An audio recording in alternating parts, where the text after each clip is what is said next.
সরস্বতী পুজোর সময় অঞ্জলি দান করার পর মাতৃচরণে কি আবির দান করেন? যদি না করে থাকেন তাহলে আজকের এই ভিডিওটি সম্পূর্ণ দেখুন এবং শুনুন।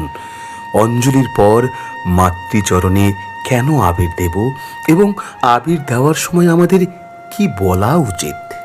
আসলে বিদ্যার দেবী সরস্বতী, তার ওই রাতুল চরণে আমরা যখন অঞ্জলি নিবেদন করি, আমাদের পুষ্পার্ঘ্য নিবেদন করি এবং শেষে আমাদের প্রত্যেকের উচিত মার ওই রাতুল চরণে আবির নিবেদন করা এবং আবির নিবেদনের সময় বলা উচিত, লাগ লাগ সরস্বতী মোর কণ্ঠে লাগ, যাবৎ জীবন তাবৎ থাক।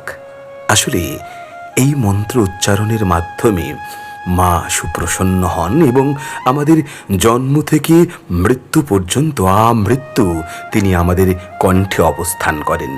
আর মা সরস্বতী যদি আমাদের সহায় না হন তাহলে আমাদের জীবনের কোনো ক্ষেত্রেই কিন্তু আমরা সফলতা পাব না।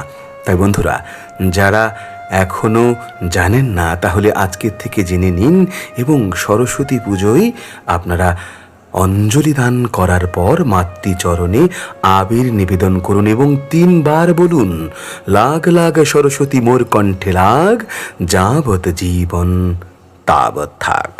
ভিডিওটি যদি ভালো লেগে থাকে তাহলে অবশ্যই একটা লাইক, কমেন্ট এবং সাবস্ক্রাইব করে পাশে থাকুন। অসংখ্য ধন্যবাদ।